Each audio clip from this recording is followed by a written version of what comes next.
Alors, bonjour et bienvenue à cette deuxième capsule pour le chapitre 4. Dans cette capsule, on va voir plus en détail les diagrammes énergétiques. Donc, je sais que c'est quand même quelque chose que vous avez vu fréquemment dans vos cours de chimie du secondaire 5, cours de chimie générale un petit peu, cours de chimie des solutions un petit peu aussi. Alors, c'est quelque chose que je vais passer quand même rapidement, mais c'est important quand même de revenir sur cette base-là pour vraiment bien comprendre qu'est-ce qui est utile en chimie organique, puisqu'on va regarder des réactions. Donc, les diagrammes énergétiques, c'est les diagrammes utilisés pour comprendre qu'est-ce qui se passe lors d'une réaction. Donc, ce que vous avez, c'est que vous avez une transformation chimique qui va se produire. Vous allez avoir des bris de liens qui, quand on brise des liens, ça coûte de l'énergie. Puis vous allez avoir des liens qui vont être formés, qui, eux, vont libérer de l'énergie. Donc, qu'est-ce qui se passe? Ici, je passe de la molécule AB, puis C qui est une autre molécule. Puis là, à la place d'avoir la liaison entre A et B, je vais la briser, puis je vais former une liaison entre B et C. Qu'est-ce qui se passe? C'est que là, quand je pars de A à B, il faut d'abord que je brise la liaison. Donc, qu'est-ce qui arrive? C'est que ça coûte de l'énergie. Je commence à la briser, ça veut dire que je suis en train de séparer le A et le B. Ça commence à coûter de plus en plus d'énergie jusqu'à temps que j'ai brisé la liaison. Donc, je suis rendu à la fin. Mais toutefois, ça c'est balancé par le fait que la liaison B et C va commencer à être créée de notre part. Donc au début, il n'y a pas de liaison BC, mais je suis en train de les associer. Donc d'associer B avec C pendant que je suis en train de le dissocier avec A. Puis lentement, je suis en train de former la liaison pour finalement avoir la liaison qui est formée à la fin entre B et C. Puis, étant donné que ça, le bris de lien et que la formation du lien se fait pas mal de façon similaire, de façon en même temps, ok? Donc, ce qui va arriver, c'est qu'au total, si on additionne les deux, on va se retrouver avec un diagramme énergétique qui va ressembler à ceci. Donc, vous avez vos réactifs au départ, puis on a un certain coût en énergie. On arrive en haut, ici, du coût, qui est la différence réelle entre briser la liaison et former la nouvelle liaison. Puis, lentement, vous allez avoir votre formation complète de la liaison. Donc, vous allez vraiment avoir tout le suivi complet.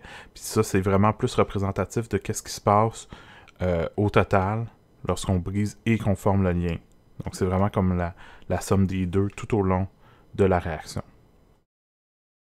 Donc, qu'est-ce qu'on a sur ce diagramme énergétique-là qui nous est important? C'est que vous avez un état particulier. Donc, vous avez d'abord vos réactifs, vous avez vos produits. La différence d'énergie, donc, ce que vous voyez, ce que vous avez souvent entendu parler, c'est l'enthalpie, le H. Donc, la différence d'enthalpie, le delta H de la réaction, c'est entre le niveau des réactifs et le niveau des produits. Ce que vous avez aussi, c'est que vous avez le sommet de la montagne par rapport aux réactifs. Donc, le point le plus haut en énergie par rapport aux réactifs, c'est ce qu'on appelle le delta H d'activation.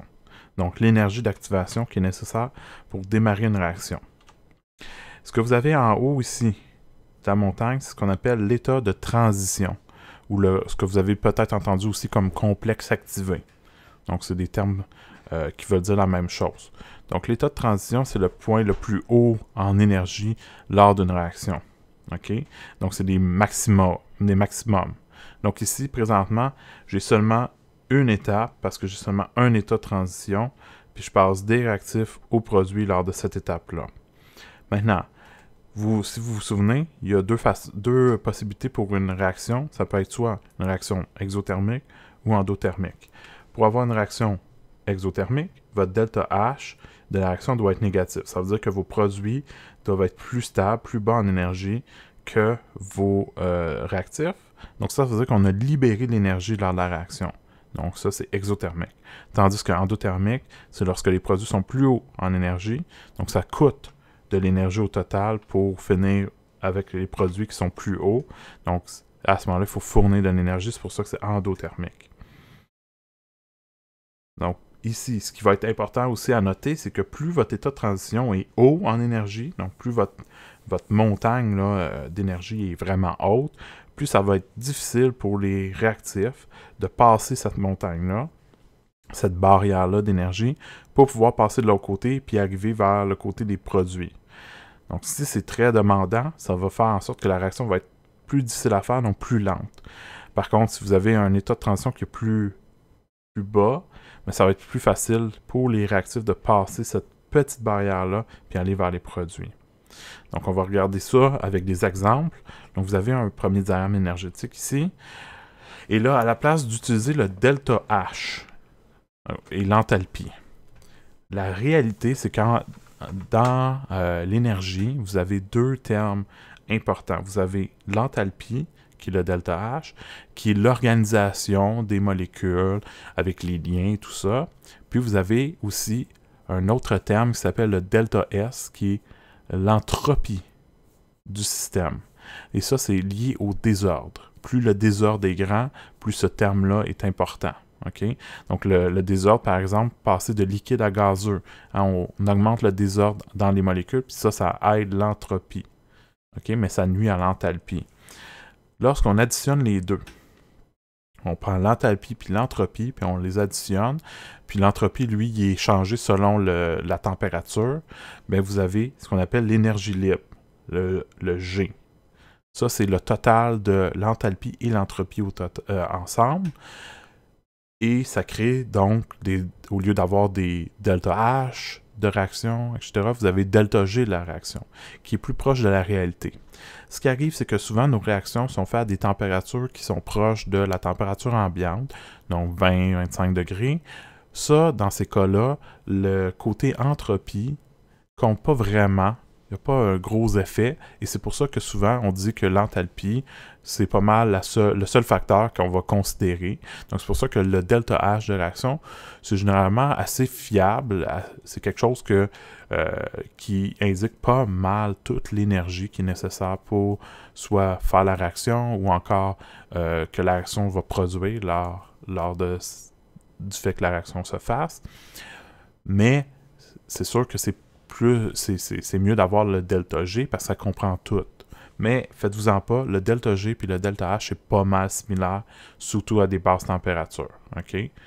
Donc ici, je vais parler de delta G de réaction, mais c'est similaire, très très pareil, au delta H de la réaction. Donc, vous avez l'énergie qui est libérée lors de la réaction, vous avez le delta G d'activation qui est similaire au delta H. Donc, plus ça c'est élevé, plus ça va faire en sorte que c'est lent. Si on regarde le delta G ici de la réaction, on voit que le delta G, il est négatif, donc il est plus petit que 0. Ça indique des réactions qui sont spontanées. Pourquoi? Parce qu'on va produire de l'énergie qui généralement va être bonne pour pouvoir faire en sorte qu'une autre molécule de réactif puisse passer la barrière d'énergie pour pouvoir produire plus de produits et ainsi de suite. Donc on libère l'énergie qui peut être utilisée par d'autres molécules pour continuer la réaction. Donc, c'est pour ça qu'on dit que c'est spontané. Ici, ce qu'on voit, c'est qu'on a seulement une montagne, donc un état de transition. Donc, quand on a seulement un état de transition, on a une seule étape de mécanisme de réaction.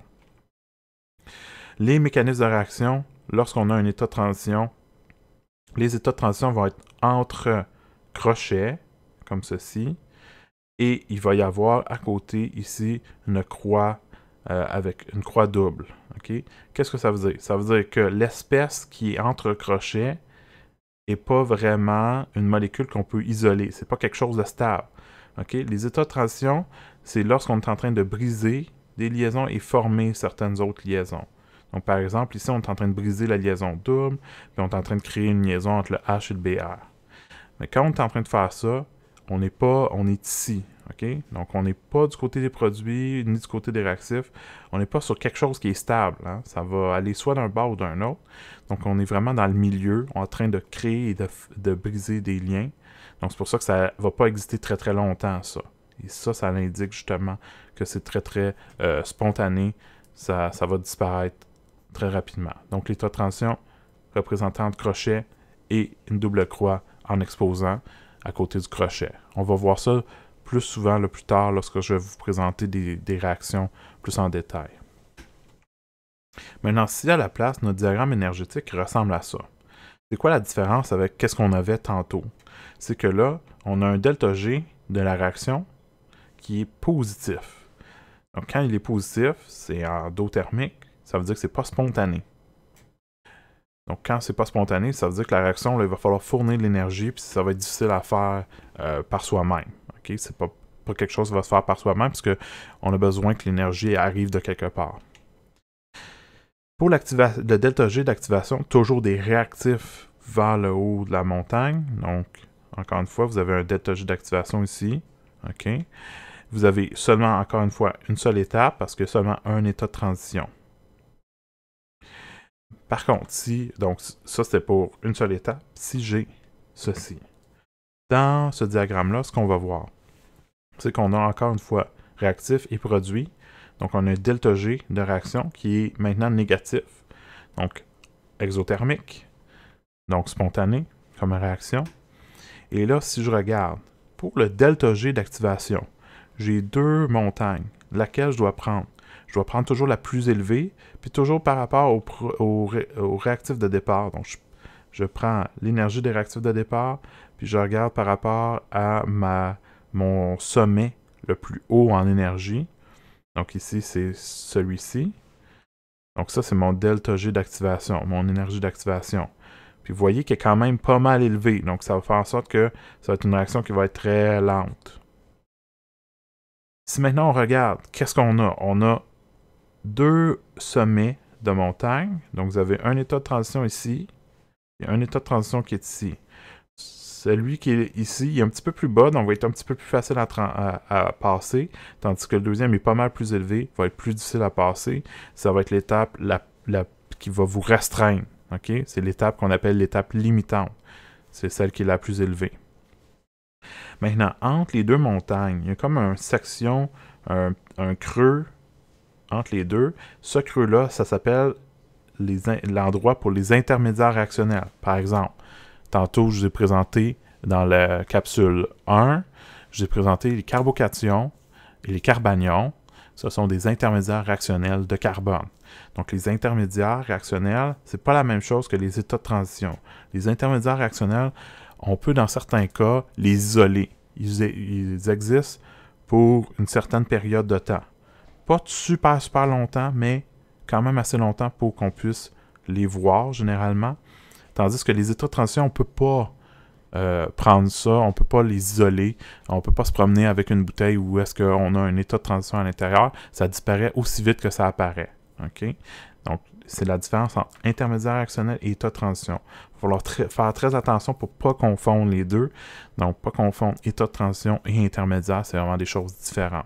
Donc, les états de transition sont entre crochets avec la double croix à l'extérieur, tandis que les intermédiaires réactionnels, on n'a pas besoin de ça. On les écrit comme des molécules normales qu'on pourrait isoler. Hein? C'est un creux.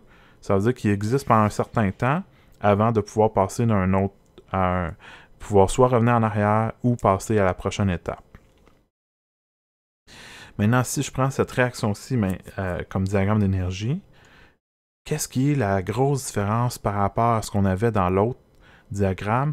C'est que là, j'ai encore une fois un delta G de réaction qui est négatif, donc exothermique, mais ce que j'ai, c'est que j'ai un delta G d'activation beaucoup plus petit, parce que là, la plus haute, le plus haut sommet, c'est celle que j'ai ici, qui était la première de mon diagramme d'avant. Puis la deuxième est plus petite encore. Donc là, vu que l'énergie d'activation est faible, ça va être peu coûteux pour les réactifs de faire la réaction.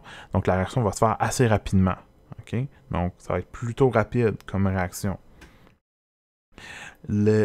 L'étape limitante, dans ce cas-ci, ça va être la première étape, puisque c'est elle qui est la plus haute en énergie. Donc, qu'est-ce que j'ai? J'ai encore une fois, j'ai deux étapes, donc comme tantôt. Donc, dès que vous avez deux sommets, ça veut dire deux étapes de réaction. Donc, j'ai un état de transition pour la première étape, puis un état de transition pour la deuxième étape. Puis, entre les deux étapes, j'ai un intermédiaire réactionnel. C'est-à-dire, j'ai une molécule qui va être créée lors de la première étape, qui va ensuite être utilisée pour la deuxième étape. Donc, une molécule intermédiaire entre les deux étapes. Maintenant, à partir de ces connaissances-là, qu'est-ce que nous, on va regarder souvent par rapport au diagramme énergétique, c'est d'essayer de comprendre qu'est-ce qui fait en sorte qu'une réaction peut se faire plus rapidement ou qu'une réaction est plus favorisée qu'une autre. Parce que qu'est-ce qu'on peut avoir, c'est que lorsqu'on mélange des réactifs ensemble, on peut avoir plus qu'une réaction qui se fasse. Okay? Donc, on peut avoir ce qu'on appelle des compétitions entre deux réactions. Donc, deux réactions peuvent se faire à partir des mêmes réactifs. Si je vous montre les deux réactions suivantes, donc la réaction en bleu puis la réaction en rouge, je vous dis, on part des mêmes réactifs pour faire les deux réactions, mais on veut savoir quelle réaction on va faire si on est restreint, par exemple, laquelle des deux va se faire la plus rapidement, ou encore si on laisse les réactions se faire, puis on laisse le temps aller, puis on laisse les équilibres possibles. Ça veut dire que lorsqu'on est en équilibre, c'est qu'on peut revenir en arrière, donc passer du côté des produits, revenir du côté des réactifs, et vice-versa, revenir vers les produits. Quel est le produit qui sera majoritaire? Donc, on a deux questions. Donc, on a les deux diagrammes énergétiques, le bleu et le rouge. Donc, la première question, c'est lequel des deux se ferait le plus rapidement?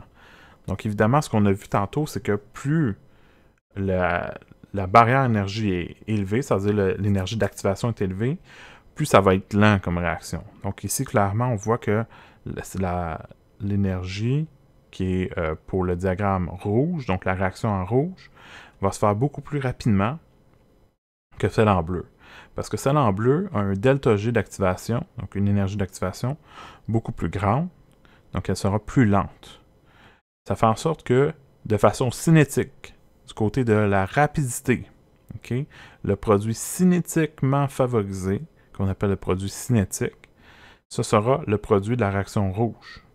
Parce que lui, il a un delta G d'activation plus petit. Donc ça, c'est pour ce qui est de la rapidité de la réaction. Maintenant, si on se dit, ben, on va laisser ça à l'équilibre, ça veut dire que la rapidité n'a plus d'influence. Je laisse ça là, pour que mes produits se fassent, là, puis je fournis assez d'énergie pour que n'importe quelle barrière d'énergie soit franchie. Ce qui est important, c'est, je veux savoir c'est quoi le produit qui sera majoritaire.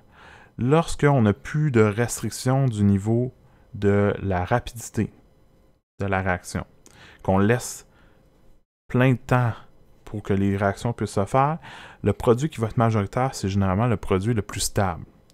Et là, ici, qu'est-ce qu'on voit? C'est que le produit le plus stable, c'est celui qui est le plus bas en énergie. Donc, vous voyez ici que le bleu, on finit plus bas en énergie. Donc, le produit le plus stable, c'est celui en bleu. Pourquoi? Parce que c'est lui qui va dégager le plus d'énergie lors de la réaction. Donc, la réaction en bleu a un delta G plus fortement négatif. C'est-à-dire que son produit, il va dégager plus d'énergie, il est plus stable. Donc, on appelle ça un produit thermodynamique. Okay? Parce qu'il est thermodynamiquement favorisé par la thermodynamique, c'est-à-dire l'énergie qui est donnée par la réaction. Okay? Donc, qu'est-ce que vous avez? Vous avez deux situations différentes. Vous avez un produit en rouge qui est le produit qu'on appelle cinétique, puis le produit en bleu qui est le produit qu'on appelle thermodynamique. Donc, je vous écris ici. Si vous voulez vous souvenir, deux types de produits. Le produit qui est contrôlé par la vitesse de la réaction, c'est le produit qu'on appelle cinétique. Donc ça, c'est l'énergie d'activation qui va nous le dire. Tandis que le produit thermodynamique, c'est contrôlé par la stabilité, donc la stabilité finale, donc généralement liée avec la chaleur libérée par la réaction au total, donc le delta G de la réaction, tandis que ça, c'est le delta G d'activation. Donc vous avez vraiment comme deux réactions différentes, puis vous pouvez favoriser soit l'un, soit l'autre. Comment je peux favoriser le rouge? Ben, le rouge, ben, je fais la réaction à une température très très basse. Ça veut dire que je ne fournis pas beaucoup d'énergie pour passer la barrière d'énergie d'activation. Ça veut dire que le rouge, qui a une plus basse barrière, va se faire plus facilement. Tandis que le bleu, lui, qui demande beaucoup plus d'énergie pour passer la barrière, ben, il ne va pas se faire facilement à température très très basse. Tandis que le produit à thermodynamique, si je veux le favoriser, ben, je vais faire le contraire. Donc, si je veux favoriser la réaction en bleu, je vais chauffer la réaction. Si je chauffe, ben, je fais en sorte que la barrière d'énergie d'activation est presque plus existante. Parce que là, toutes mes réactifs vont avoir assez d'énergie pour pouvoir passer cette barrière-là sans problème. Donc, je vais me retrouver avec... Donc, si je chauffe, le bleu, c'est comme s'il n'y avait plus de problème ici. Je peux passer. Puis là, tout ce qui va être important, c'est où est-ce qu'on arrive à la fin. Si c'est plus stable, ça va être plus facile. Ça va être quelque chose qui va être mieux. Donc, si on laisse assez de temps, assez d'énergie au total, ça va toujours être le produit le plus stable qui va être obtenu. Finalement, le dernier sujet qu'on va discuter, c'est un petit peu justement comment on peut faire pour réduire cette barrière d'énergie-là. Donc, deux façons de faire. Si on veut augmenter la vitesse d'une réaction, ça veut dire qu'en laboratoire, j'arrive, je veux faire une réaction, mais je trouve que c'est trop lent. Donc, qu'est-ce que je peux faire? Ça peut être augmenter le nombre de collisions effectives entre les molécules. Comment je peux faire ça? Il y a deux facteurs que je peux toucher. Je peux augmenter la concentration des réactifs, c'est-à-dire mettre plus de réactifs, ou encore augmenter la température pour éviter toute barrière d'énergie, puis créer plus de contact entre les molécules.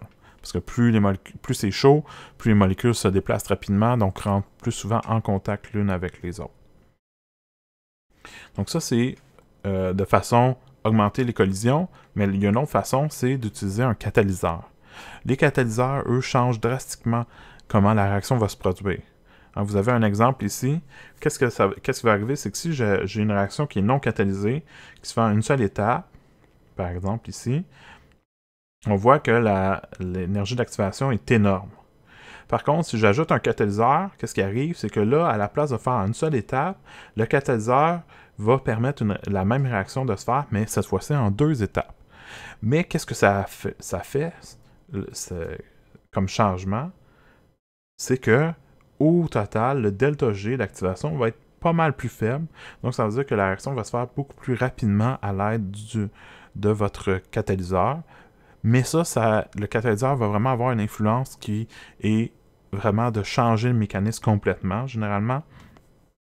Mais qu'est-ce qu'il fait? C'est toujours de baisser la barrière d'énergie pour que les réactifs puissent se transformer en produits au final. Donc ça, c'est les deux possibilités pour augmenter la vitesse d'une réaction. Si jamais vous avez besoin de savoir ça pour un rapport de laboratoire, sait-on jamais, mais vous avez l'information ici. C'est des choses que vous avez déjà vues par contre dans votre cours de chimie des solutions. Donc c'est juste un rappel. Donc là, on a vu les diagrammes énergétiques, qui étaient quand même un petit rappel rapide. Le prochain sujet, ça va être les effets inductifs. Donc ça, c'est un sujet qui est quand même assez important pour comprendre comment une molécule peut être plus réactive qu'une autre. Donc je vous vois dans la prochaine capsule par rapport aux effets inductifs. D'ici là, portez-vous bien et à la prochaine!